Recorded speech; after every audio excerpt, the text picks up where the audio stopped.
Harka fuunee akkam jirtan kabajamtoota daawwattoota keenya kan daawwachaa jirtan televezyiina Mo'araa torbeedhaan simbira kan gahu qophii waltajjii mo'aa keenya. Egaa qophiin waltajjii mo'aa keenya inni torbee kanaas eegalee jira. Keessummaa keenya waliin yeroo itti turtii taasisnu ta'a jechuudha. Isin immoo mana keessan teessanii kan daawwachaa jirtan akkasuma karaa miidiyaawwan hawaasaa garaagaraa qophiin keenya simbira gahatee kan jiru hundi keessan haga xumura sagantaa keenyatti turtiin keessan akkan waliin ta'u gamanumaan isin affeerra mata duree gaarii irratti mari'annuu fi jaallattanii qabannee kan dhiyaanne ammayyuu turtiin keessan nu waliin haa ta'u.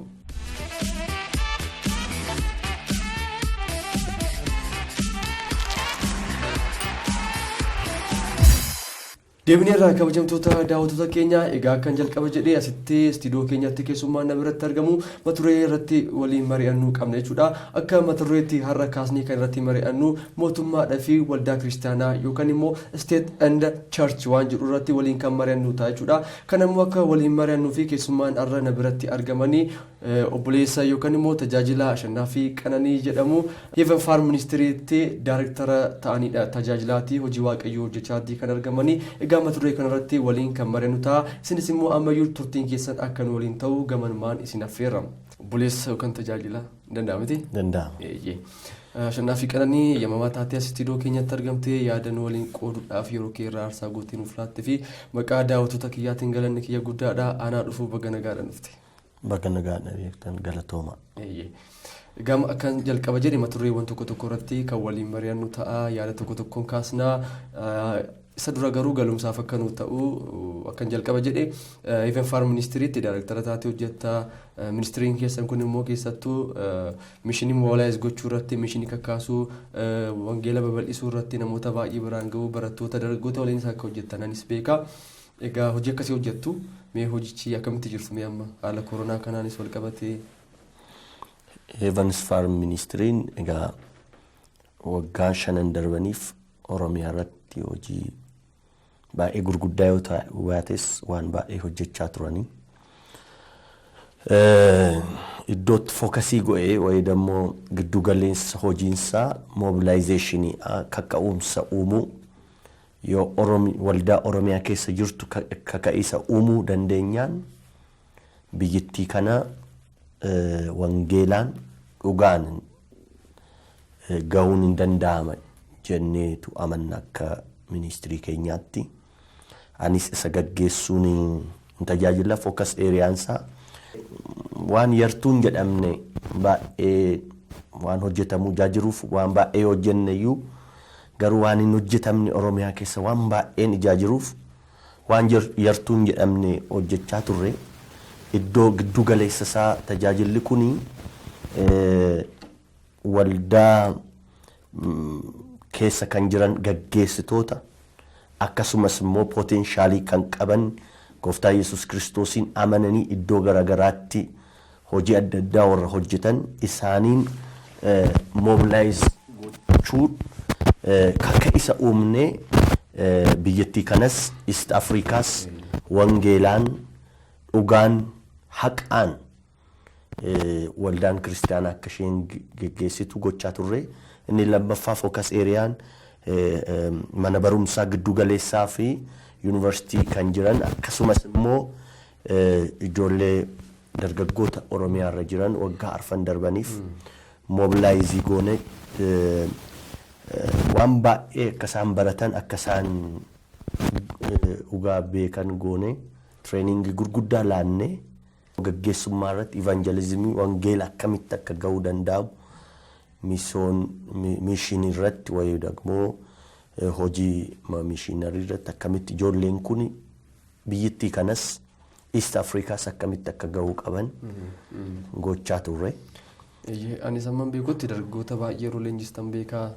Anis biratti hirmaadhee beekaa duraan yeroo barataa ture. Keessattuu dhuga ba'umsa wangeela irratti dargaggoonnis jabinaan ijoolleen yuunivarsiitii jiranis bal'inaan dhuga ba'umsa irratti wangeela babal'isuu irratti akka hojjetan ministeera keessan hojjechaa ture. Even torban tokkoof barattoota waan hundumaa dandeessanii leenjii kennaati akka turtan beeka waan ta'eef hojii gaarii boonsaa hojjechaa jirtu jabaadha jechuu jaalannaa.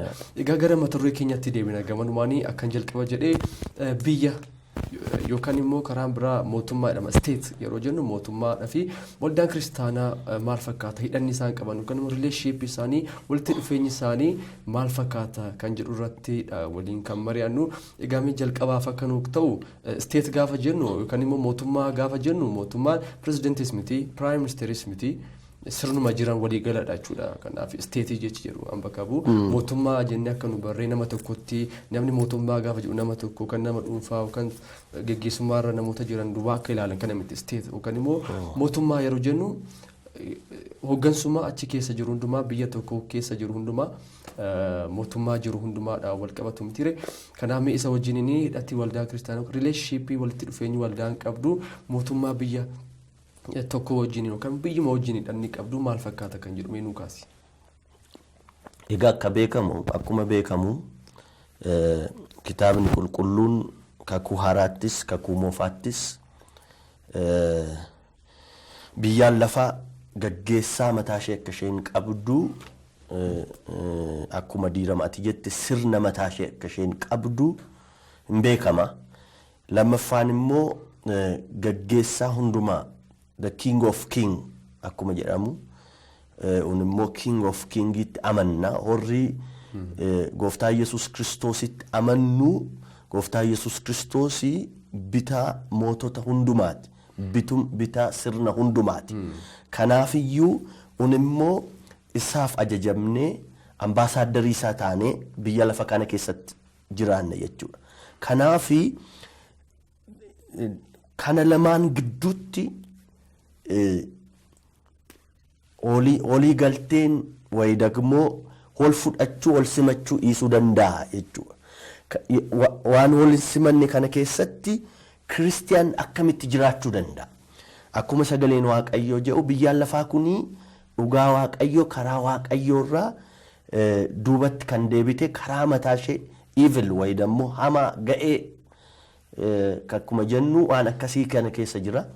Sirna mataa ishee qabdi gaggeessummaa mataa ishee qabdi.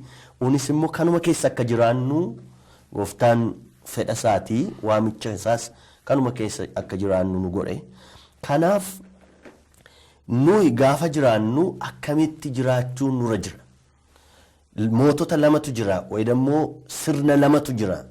Sirna gooftaa Yesuus Kiristoos uume yookaan immoo sirna biyyaa lafaa kana. Biyyi tokko gaggeessaa mataa ishee sirna mataa ishee qabdi jechuudha. Amantootni akkamitti jiraachuu isaanirra jira. Maaltu isaanirraa eegama? Amantoonni waan isaanirraa eegamu hin beekan taanaan sanatti jiraachuu hin danda'an. Kanaafiyyuu duraan dursinee baruutu nurra jira. Gaafa biyyaa lafaa kana keessa jiraannu nuyi warri amantoonni warra waldaa keessa jiraannu akkamitti jiraachuu nurra jira isa jiru uttaasofna jechuudha. Inaasofnan kaasnasaa egaa akkama jette biyya lafaa keessaan baanu biyyuma lafaa keessadha kan jiru. Waaqayyo immoo achuma keessatti dhamtiire gooftaa Yesuus achumatti isaan akka eegdu si kadhadha kan jechaatti firmite gooftaa Yesuus. As keessaan baanu yookaan immoo sirna mootummaa jiru yookaan immoo steetii tokko keessaan baanu achuma keessa jiraanna kan mette immoo isa hunduma immoo bituu Waaqayyo jalatti nu immoo kan jiru bulchiinsa Waaqayyo keessa mootummaa Waaqayyo keessa ture. Egaa kan mette immoo amantoonni maal gochuu danda'u qabu? Hojiin immoo waldaanis immoo akka instituushiitti immoo maal gochuu qabdi? Biyya kana keessatti waa jiru immoo in kaasnaa jechuudha ture meeshaan lamaan kana nu kaasi. Waldaan akka instituutionitti waan isheen gochuu qabdu yoo jiraate sirna biyyaa lafaa kana waan inni fakkaatu baruutu isheerra jira duraan dursa. Erga bartee booda isheen waldaan waan isheen gochuu qabdu wanta gurguddaa lamatu jira. Akka sagalee Waaqayyootti sabni isheen gaggeessitu kana keessatti hirmaannaa gochuu akka isaan qaban gochuutu isheerra jira. Lammaffaa gaafa hirmaannaa gootu red line kaawutu qabdi. Ingidee biyya kamiyyuu yoo deemtani paartileen hin jiru. Ameerikaa gaafa deemtan Dimokiraatina Riippaabilikaan jedhamu. Kanaaf isaan kana lamaan gidduuttiyyuu isheen sarara goote Kanaafis akka mucaatti akka ijoollee isheetti ija tokkoon ilaalu waan akka waldaatti akka kitaaba qulqulluutti immoo waan isheen ittiin amanne immoo sabni ishees akka baru waldaanis sarara diimaa sanarra dhaabachuun ishee irra jira akka waldaatti akka instituutionitti waldaan heeruma wal fuudhuu kan qabdu gooftaa Yesus wajjin duwwaadha. Biyya lafaa faana isteetii faana wayi dammoo gaggeessummoo sirna biyya lafaa kana faana mootota biyya lafaa kana faana gaa'ila gochuun qabdu gaa'illi isheen gochuu qabdu isa faana bichaa gooftaa Yesus Kiristoos faana bichaa. Kanaaf laayinii ishee eegde nama kamiifuu seera kamiifuu sirna kamiifuu ija tokkoon ilaalaa garuu akka sagalee waaqayyoo isan taane immoo no jecha deemuu qabdi jechuudha. Kanaaf waldaan akka instituutiitti Kiristoosiif hin bitamti. Kiristoos wajjiniin hidhata cimaa kan qabaatu garuu biyya keessatti amma jirtutti paartii keessaas qooda hin qabdu silas walitti dhufeenya hin qaban mootummaa wajjiniin amantaan akkasumadha. Akkuma seera biyya keenyattis garuu immoo isheen hundumaafiyyuu qixxeedha. Hundumaa ija tokkoon kan ilaaltu. Akka jalqaba kaaste akka ati fakkeenya kaasetti ati paartii gara biraa jiraatte ani paartii gara biraa jiraadhe yeroo waldaa dhufnu garuu nu lamaanuu isheedhaaf maaludha tokko. Bitire akka jechuuti kun akka instituutiinitti waldaan kanaaf barsiisummoo qabdi. Bitire dirqama biyya keessa jiru annu kaastee yaada gaariidha. Amantoonni akka amanataatti waldaan kun akka dhaabbataatti akka instituutiinitti responsibilii isheedha. Nummoo tokkoon keenya amantoonni waldaa kiristaanaa keessa jiru. Biyya tokko keessa yeroo jiraannu mootummaa biyya tokko keessa yeroo jiraannu akka midhamee maal gochuu danda'u qabna. Egaa akkuma diirama kaasne waan gurguddaa lama keenye sadaffaa irratti waan kaa'u qabnu waldaan amantoota ishee barsiisuu qabdi. Amma isa ilaallaa jechuudha. Namni waaqayyoon amanatu namni waldaa kiristaanaa keessa jiraatu isteetii biyya isaa keessa jiraatu faana yaada akkamii qalbii akkamii ilaalcha akkamii qabaachuu qaba. Sagaleen waaqayyoo maal barsiisa? Sometimes takka nuyi waan barbaannu waan jaallannu gochuu barbaanna. Garuu waan barbaannuuf waan jaallannu bichaa toon ta'in nuyi garbicha waaqayyoo fe'a keenya waan qabnu isaaf jaalannee fi waan inni barbaadu waan inni sagaleen waaqayyoo nu ajaju beekutu nurra jira. Inni tokkoffaan namni amane tokko eenyullee yoo ta'e paastarii haa ta'u nama mana qulqulleessu haa ta'u nama barate haa ta'u nama hin baranne haa ta'u waan inni irraa eegamu istiwaardishippii waaqarraa akka fudhate beekuutu sarra jira. Imaanaa waaqayyoorraa fudhate baruutu sarra jira jechuudha.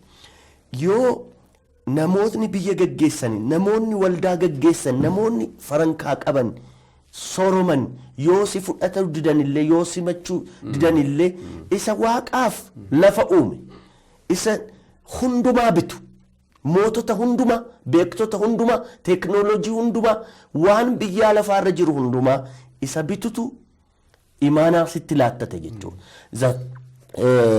Seera uumamaa boqonnaa tokko 28 aqxanii yoo dubbistani akka biyya lafaa kana akka eegnu isa waaqayyo uume akka eegnu keer akka gochuu dandeenya keerin akka kunuunsinu namatu nutti dubbate miti mootummaatu nutti dubbate miti mootummaan yoo promooti nu godhe wayi dagmo yoo ofitti nu bute yoo farankaa nuu kenne yoo aaboo nuu kenne yoo nuu kennu baates nuun amaana waa'ee biyya lafaa kana akka un kunuunsinu akka un eegnu istuwaardishippii kan nuu laate imaanaa kan nuu laate isa hannu gaafatus isa takka gaafa namootni biyya lafaa bushan kuni gaafa nu dhiiban gaafa yaada keenya fudhachuu dhiisan gaafa nu jibbanii unis isa waaqayyo nutti laate jibbina jechuudha.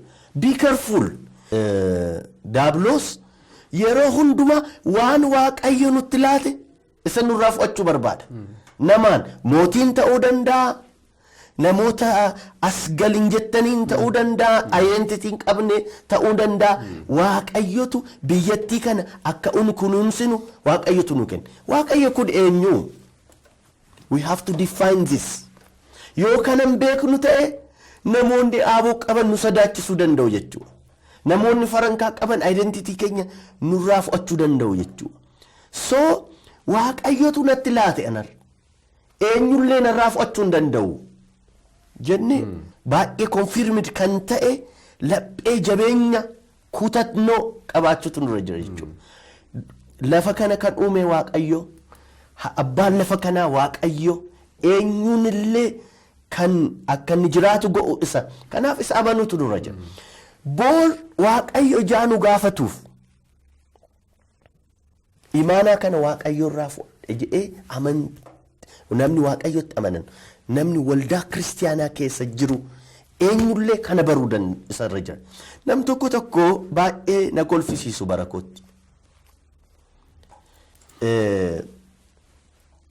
Maaliif jettee yoo makiinaa gaarii yoo mana gaarii laataniif waa'ee biyya baay'ee haasa'u. Yoo sarraa fudhatan immoo biyya jibbu.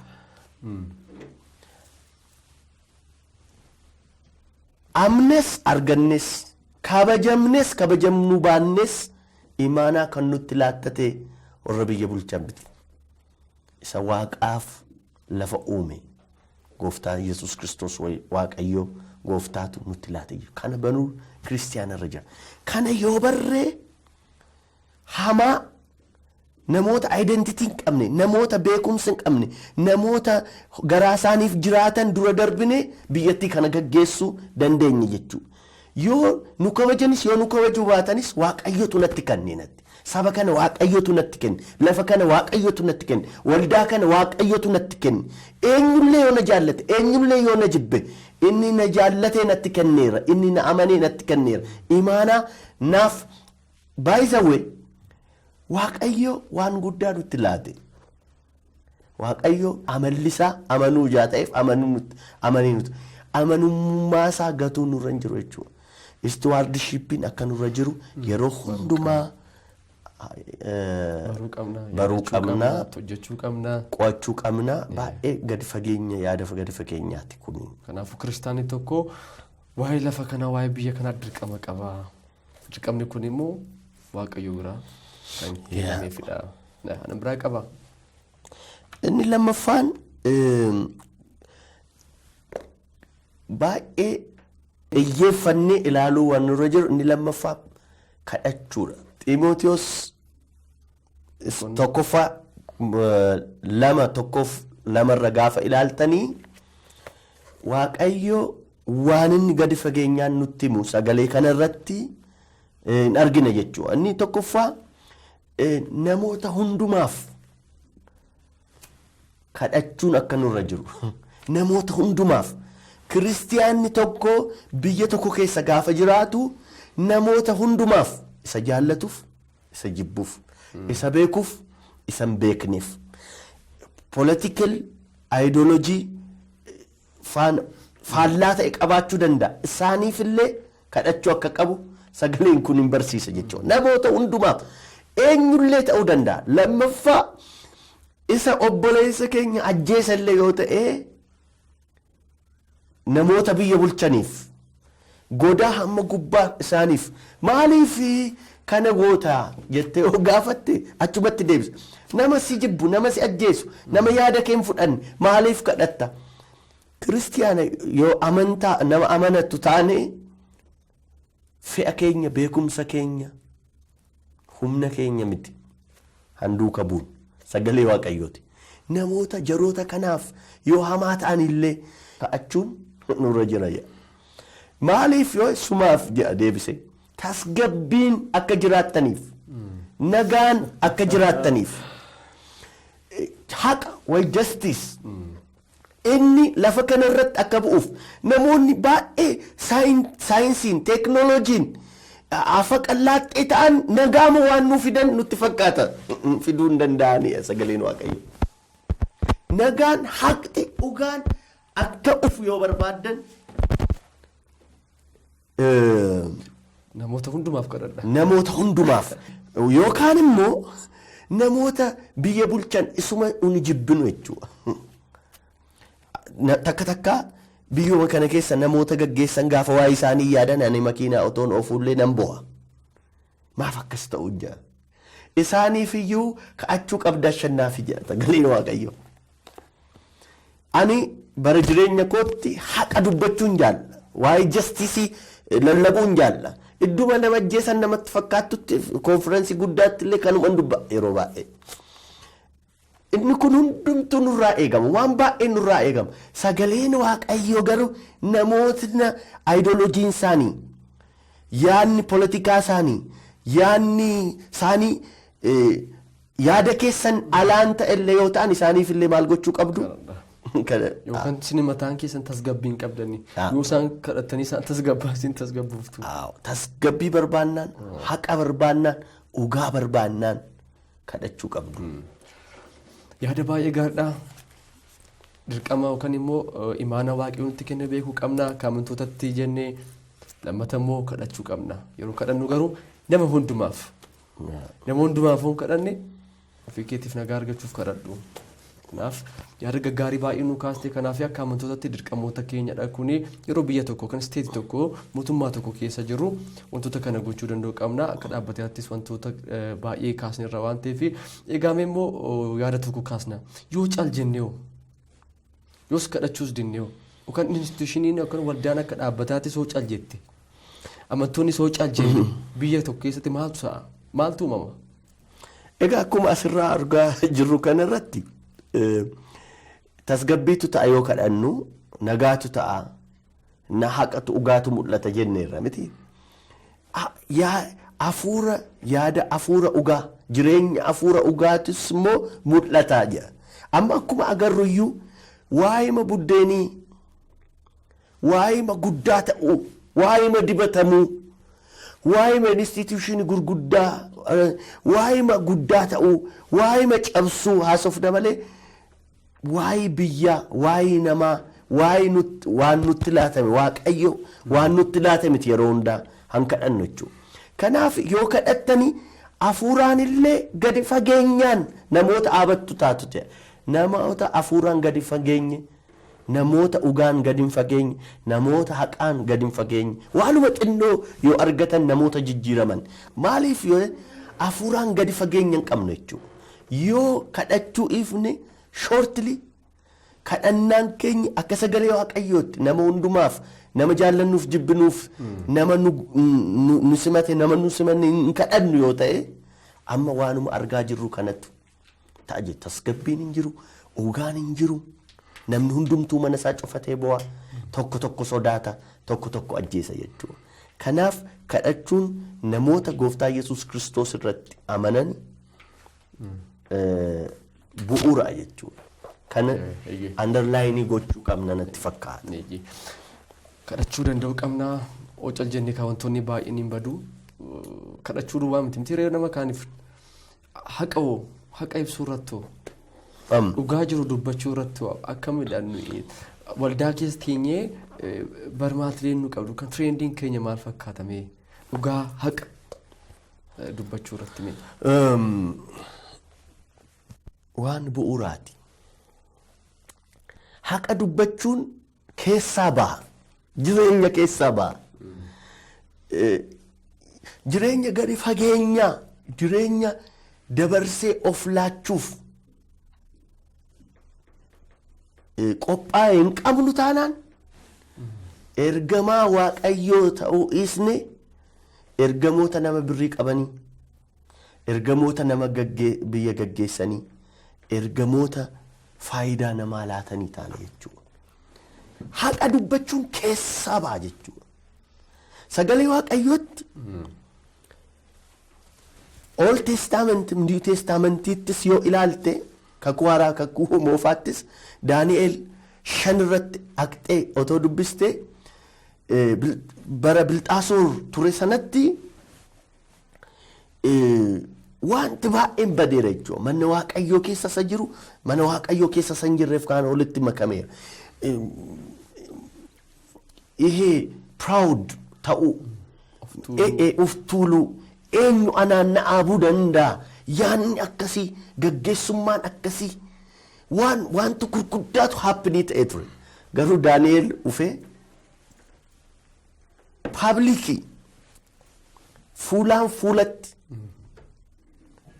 yoo kana dhiisu Daani'eel 5 dubbisachuu dandeessus yoo kana dhiisu baate kanatu ta'a. Yoo biyya bulchite ta'eyyuu yoo aboo qabaatteyyuu dhugaansaa kana kun eessaa bahe yoo jette jireenya kee keessaa keessa kee keessaa ba'a malee ani takka baay'een gaddaa namoonni bara kana jiran garaa isaaniif jiraatu batalee waldaa keessa namoonni jiraatan jechuudha. Baay'ee laphee waan si cabsu waan baay'eetu jira. Garuu isa haasa'uun hin barbaachisu. Amma hin barbaachisu gaaffii ati na gaafatteef haqa dubbachuun eenyummaa kee keessaa baha. Eenyummaan ati itti amanattu keessaa baha. Waan ati hirmaatte keessaa baha. Yoo biyya lafaa kana hirmaatte ta'e isuma jiraatta waa'ee haqaan beektu. Yoo immoo isarraa hirmaatte jireenya isarraa hirmaatte karaa isarraa hirmaatte yoo ta'e immoo waa'ee isaa dubbatta jechuudha. Waa'ee haqaa haasofta jechuudha. Baay'ee gaariidha. Jireenya keessaa baha. Sababni isaa haqi dubbatamee wanti harkisee dhufu jira jechuudha. Haqi akkasumatti rakkinas fidee dhufuu danda'a jechuudha. Misiree yeroo baay'ee haqa dubbachuun gadi baanii dubbachuun baratamaa miti darbeedha. Walduma keessa yoo amannee wangeela beeknaa namoonni jedhan iyyuu namoonni jennu baay'een iyyuu hin dubbannu haqa. Haqicha dubbachuu irra caal jechuu filanna. Osoo beeknu miti jireenya keessaa ba'a. Dubbattee wanti dhufu jiraachuu danda'a. Dubbattee wanti keessummeessu jiraachuu danda'a. Abboota keenya irraas waan baay'ee barra miti abbootii darban baay'een haqa dubbatanii dhugaa dubbatanii ofii isaanis kennanii darbaniiru waan ta'eef kanaaf harki isaan biraas fidee dhufa. Dhugaa waan ta'eef jechuudha.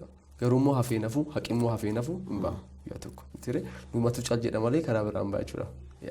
Yaada baay'ee gaarii nu kaastee jireenya keessaa ba'a. Dhuguma jireenya keessaa ba'a. Muuxannoon hin dhufu miti akki barumsaan hin dhufu. Baay'ee gaariidha. Ashee mee gara dhumaattis dhufna sa'aatti keenyaa fi dargaggoota wajjin oolta yeroo baay'ee akkan jalqabee dargaggoota leenjii laattuu fi mishinii irratti hojjettu. Egaa dargaggoota keenyan immoo maal jettamee erga carraa kana argattee carraa kana fayyadamtee waggoota darban aniyyuu beeka naannoo Oromiyaa keessa barattoota baay'ee 150 ol ta'an leenjiirra akka nan beeka. Yuunivarsiitiiwwan garaagaraa dhufanii leenjii fudhachaa turan nan beeka. Carraa kanaanis immoo tarii dargaggoota keessaa si daawwatu hin jiraatu. Namooti baay'een dargaggoonni Oromiyaa keessa jiran jiru. Carraa kana argattee dargaggootaaf maal jettaame maal dhaamtaaf? Isa dura waan lama toon dubba'inatti tola. Tokko hirmaannaa qabaachuu. Yoo nu hirmaannaan qabnu ta'e hirmaannaan keenyi fuuldura yoo ta'uu baate nagaan dhugaan haqni nu bira jira. Dhugaaf haqni nagaan sun hin ukkaamama jechuudha. Silaatii hirmaannaa qabaachuun nurra jira. Hirmaannaan keenyi immoo waan nurraa eegamu waan argannu bichaa toon ta'in waan nama gara biraaf waan biyyaaf waan waldaaf ta'u waan nurraa eegamu xinnoo waan qabnurraa abumsa keenyarraa yoo dura hirmaannaan keenya fuuldura ta'e biyyattiin tasgabbii qabaatti. Yoo un garuu of oksina ta'e haxirii tokko keessatti of qabna ta'e waa'ee hawaasummaa waa'ee biyya bulchuu waa'ee mana barumsaa amantoonni barumsaan duran ta'an taanaan ikonomiin duran ta'an taanaan hojiin duran ta'an working culture isaanii hojjechuun isaanii strong working culture baay'ee cimaa kan ta'e hojii irratti waan argataniif bichaa toon ta'e waan buusuu danda'aniif waan biyyittiif bu'uura kaa'uu danda'aniif strongly hojjetan yoo ta'e warra hamaa jennuun warra amma bu'aa jirru isaan dura keenya ta'u nu boosisu. Inni boosisu of course. Kana sirriitti yaaduun nurra jira. Inni lammaffaan saba jireenya isaa fooyyessuu kan dandeenyu nu bijja. Maaliif yoo jedhe loojikilii argii gochuun barbaadaman.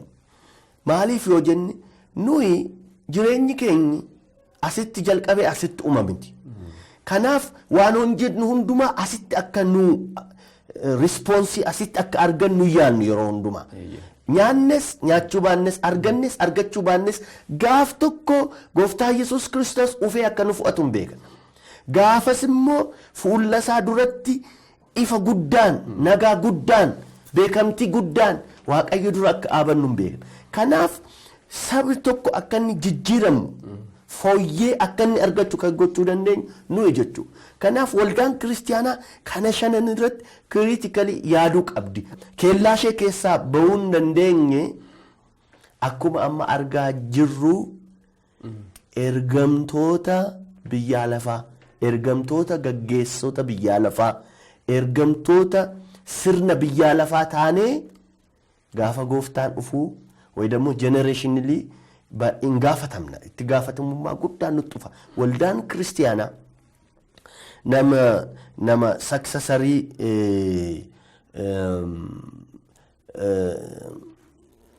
gidaadaa turan Dambidollootti bara dargiitti warri biyya gaggeessan akkas jedhanii isaan gaafatanii. Waldaa cufu turan yeroo sanaa waldaa cuftamoo hin cuftu jedhuu naqanii. Sin eenyu'a jedhanii gaafatu jaarsi sun. Saksasarii gidaadaa turanii jaarsi kun. Na cuftamoo hin cuftu jedhanii gaafatuun sin eenyu'a jedhanii gaafatan. Uuni jedhanii responsibility isaanii eenyu akka isaan ergisa bara sana jecha bara sanaan yaada afaan nama sodaachisuun itti man. Anoo horuma biyya lafaa hundumaa gaggeessan United Nation akkasii natti fakkaatanii sini'aa jedhan jennaan dinqisiifatanii jechuudha. Jaarsi kun deebisanii akkas jedhan sinis unis waldaa kana cufuu hin dandeenyu. Waldaan kun isa lafaaf waaqa uume identity guddaa generational yaada ta'e ifa guddaa sagalee wangeela ifa guddaa laphee isaanii keessatti keessa isaaniitti burqa jechuudha. Haqi dhugaan jireenyi wangeelaaf du'uun isaan keessaa baha jechuudha. Ammuma gaafa isaan iddoo gadhiisanii gidaadaan namichi kun isaanirraa fuudhee tajaajilaa kana gaggeessummaa kana akkuma inni akka inni itti fufu akka inni go'ee namicha kanarraa waldaa Oromiyaa keessa warri jirtan dargaggoon kana baruu qabdu jechuudha. Duraan dursa diirama akka jenne eenyurraa akka ergama fudhattan baruutu sinirra jira. Ergama kana eenyutu sinitti laate? Economically, politically, educationally isaan kanarratti influensii finnee wangeelaan biyyattii kanaaf East Afrikaan ga'uu yoo barbaanne ga'oon nuu laatame eenyutu nuu laate isa jedhu baruutu nurra jira. Birrii yoo qabaanne yoo qabaachuu baanne farankaa yoo qabaanne yoo qabaachuu baanne fira yoo qabaanne yoo qabaachuu nuuni ga'ee kana eenyutu nuu laate. That is the basic kana jechuudha waan jala muruu qabna. Yoo abbaan keenya gabaree ta'e yoo warri keenya waan qaban ta'e forget it. Amma kaayyoon waldaa kiristaanaa keessa jirtan dargaggootni kaayyoon sinii eenyutu sinii kenna isa deebisuu qabdu. Isa deebisnaan eenyullee sin dhaabuu hin danda'u. Beeluun sin dhaabuu hin danda'u. Abuumsi sin dhaabuu hin danda'u. Fira abuun sin dhaabuu hin danda'u. Yoo immoo eenyu akka sinii laate hin beektan ta'e immoo yoo hundumaa argattan iyyuu namuma safaraa namuma afaan hin taane fayyadamuu kooti galtuu jedhu mitiire. Waanuma akkasii taanee hafna. Yoo garuu eenyutu nu waamee eenyutu nutti laatee eenyutu iddoo argine sana nu geessa isa jedhu yoo barre waan nu dhaabuu danda'u jiru otoo boonyuu otoo hoqqannu otoo darbatamnu kaanee fuuldura ta'uun keenya hin hafu jechuudha. So kanaafiyyuu inni duraa akkuma hin jee eenyutu sinitti laate haqa laphee keessan keessa jiru dhugaa laphee keessan keessa jiru maseejii laphee keessan keessa jiru eenyutu sinitti laate yoo kana barre poolitikaan nu dhaabu gaggeessonni hamaan nu dhaabani waldaa keessa kan jiru political church politics kan jedhamu nu dhaabuu hin danda'u. Darbinee deemna jechuudha. Galataan akkuma diirama isiniin jedhe nuyi Oromiyaa irratti gaafa hojjennu waan hundumaa ofii keenya mobilaayizii gooneetu. Garuu gaafa hundumaa fuunee deemnullee warri waldaa gaggeessan poozitiivlii miti baxaam karaa baay'ee nu ilaalu. An gaaf tokko na absiisaniin beekan waan gochuun irra jiru isa yaada jechuudha yeroo hundumaa.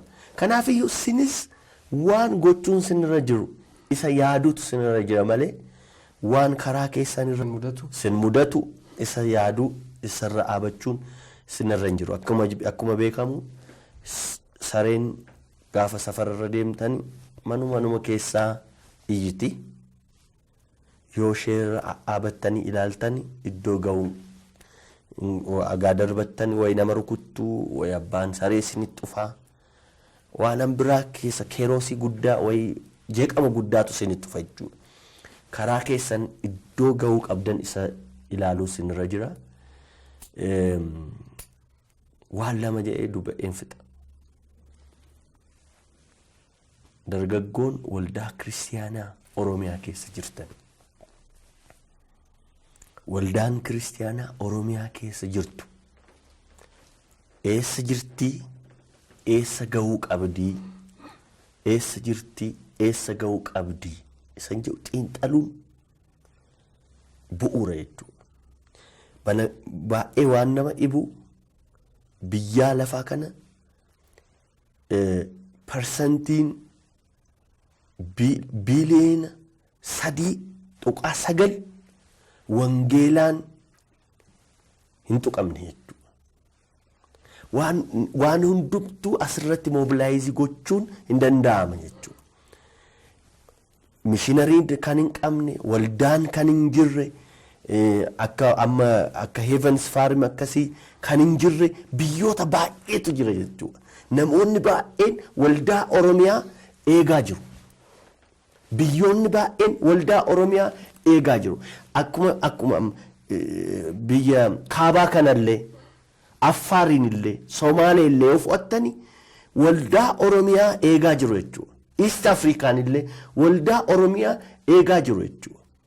Amma nuyi SIL kan jedhamu instituushinii faana olii galle Somaaliyaa kitaaba gara qooqa isaaniitti jijjiiraa jirra jechuudha. Mishiinarii gara isaatti erguuf almost processii irra jirra jechuudha.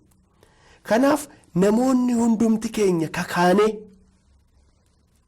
Oromiyaan biyya Somaaliyaa, Affaar, East Afrikaa biyyattii kana keessatti gahee guddaa akka qabdu waldaan Oromoo sirriitti baruu dargaggoonni Oromoo kana difaayinii gochuu qabu. Kana jala muranii baruu qabu. Lammaffaa irratti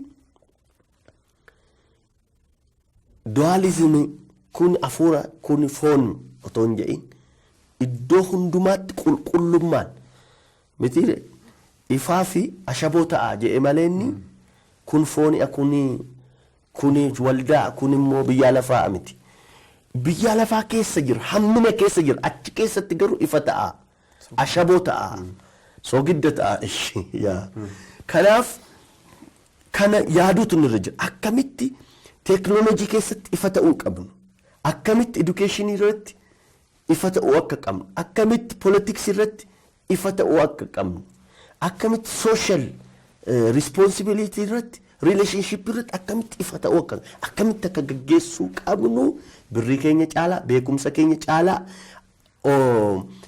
carraa arganne caalaa yeroo hundumaa gara kanaatti yaaduun nurra jira. Maaliin arga otoo hin ta'in maaliin argamsiisa, maalan buusa namaaf jechuun nurra jira. Egaa kan tajaajila naasaaf fixuu baay'ee haasa'u. Egaa waan baay'eedha kan kaasne yeroo keenya waan xumuramee fi asumaan nu xumurree gaarii natti fakkaata. Egaa obboleessa yookaan immoo tajaajila Shannaa fi Qananii asitti iddoo keenyatti argamtee turtiin waliin gootee fi maqaa daawwattoota waltajjiiwwan hundumaatiin galanni kee guddaadha. Fayyaa ta'e. Galatooma. Barattaan immoo bara tajaajila gaarii, bara yeroo gaarii akkasii ta'u gamanummaan si hawwaa hojiiwwan gaggaarii hojjechaatii kan jirtanii milkaa Waaqayyo si wajjin haa ta'u. Ameen. Kabajamtoota daawwattoota keenya qophiin keenya waltajjii mo'aa inni har'aa kana gaammaatti daawwachaa turtan fakkaata. Egaa mata duree irratti mari'achaa turreerraa waan baay'ee akka argattan waan baay'een akkasiin hafe abdiin qaba jechuudha. Torbee mata duree gara biraa keessummaa gara biraa waliin akka fedha waaqayyootti kan wal agarru ta'a. Ani immoo si waliin turtii kanan taasisee Galataa Jaaraa ogeessa kaameeraa keenya sooressaa cimdeessaa waliin ta'uudhaan aga torbeetti waaqayyo abbaa torbee dhufuu nu haa taasisu fayyaa ta'a.